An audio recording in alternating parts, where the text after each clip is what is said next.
Assalamu alaikum wa rahmatullahi wa barakatuh. J'ai l'honneur de présenter devant vous aujourd'hui une partie de mon travail intitulé Propriétés magnétiques des nanomatériaux fer-cuivre éteint alliés mécaniquement.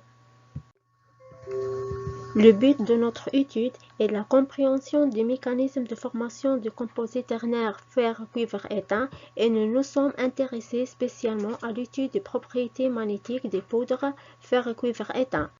Nous débuterons notre présentation par une introduction pour situer notre travail, suivie de généralités, une description de l'élaboration de nos échantillons et leur caractérisation. Nous détaillerons par la suite les résultats obtenus et nous terminerons par une conclusion.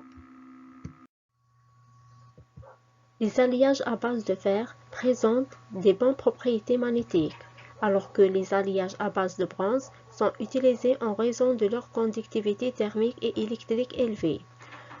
Pour obtenir un matériau qui possède toutes ces propriétés, nous broyerons le fer avec les poudres de bronze.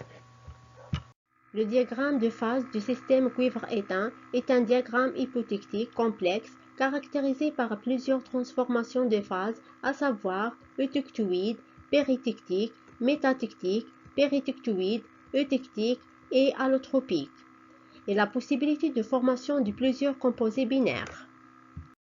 D'un autre côté, le système cuivre-fer a une large lacune de miscibilité. En effet, la solubilité de fer dans le cuivre est très faible, une réaction péritectique et eutectoïde a lieu à des températures différentes, la solubilité maximale de cuivre dans gamma-fer est faible.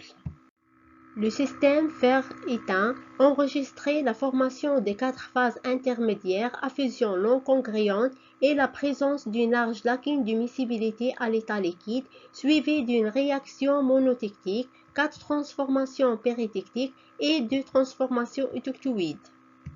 D'après la section isotherme du diagramme d'équilibre ternaire fer-cuivre éteint, on observe la formation de 5 composés binaires. Cependant, dans ce système, une seule phase ternaire est formée. Les alliages dans ce diagramme peuvent être distingués d'un champ monophasé ou d'un champ triphasé. La technique utilisée pour l'élaboration de nos échantillons est le broyage mécanique à haute énergie. C'est une technique de préparation de poudre à l'état solide.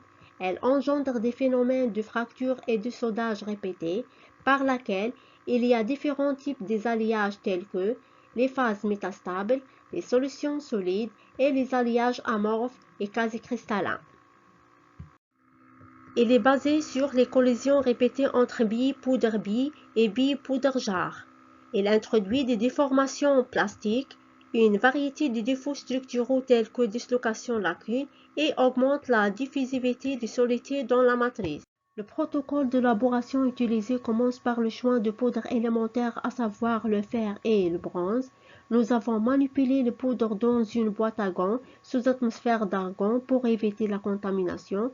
Puis, on place les jarres dans un broyeur planétaire qui est constitué d'un disque de 4 jarres et 5 billes en acier.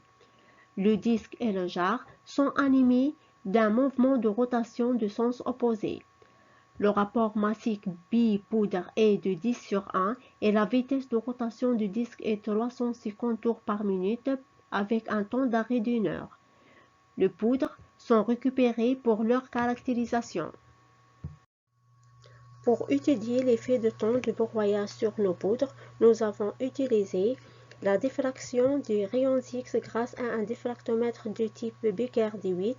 Nous avons utilisé la radiation K-alpha du cuivre dans un domaine de 10 à 125 degrés avec un pas 0,02 degrés. Et pour les caractéristiques magnétiques, nous avons utilisé VSM de type microsens EZ7 à température ambiante avec un champ magnétique appliqué de plus ou moins 20 kOhms. La superposition des spectres de diffraction des poudres broyées entre 1 et 5 heures montre la formation de plusieurs phases. On remarque que les intensités varient avec le temps de broyage, ce qui indique les différentes transformations au cours du broyage. L'évolution de proportion des phases en fonction du temps de broyage montre que la phase alpha-fer diminue et l'apparition des phases CI03 FE 99,7 et FE2 SN après 3 heures de broyage. L'évolution du courbe de magnétisation des mélanges de poudre en fonction du champ magnétique appliqué à température ambiante montre que le mélange de poudre présente des caractéristiques magnétiques similaires et des boucles d'hystérésis extrêmement fines. Cela est dû à la présence de dislocations structurelles à l'intérieur des grains. Ces courbes permettront de déterminer les paramètres magnétiques des alliages étudiés, à savoir le champ coercitif qui augmente avec le temps de broyage. Le champ coercitif passe de 133 oersteds avant le broyage à 190 oersteds après 5 heures de broyage, qui peut être lié à la grande quantité de défauts structurels introduits par la déformation plastique. L'aimantation à saturation diminue pendant les 3 heures de broyage puis augmente. Ceci peut être lié au changement du moment magnétique dû au changement de structure cristalline et de configuration électronique des plus proches voisins de l'élément magnétique de fer ou de proportions de phase présentes dans les poudres. L'aimantation rémanente augmente avec le temps de broyage. Cette augmentation peut être liée au déplacement irréversible des parois du domaine magnétique suite à l'introduction des différents types de défauts. Le rapport aimantation rémanente-aimantation de saturation en fonction du temps de broyage augmente puis diminue. Cela peut être lié à des changements d'ordre chimique à cordes portées autour des atomes de fer.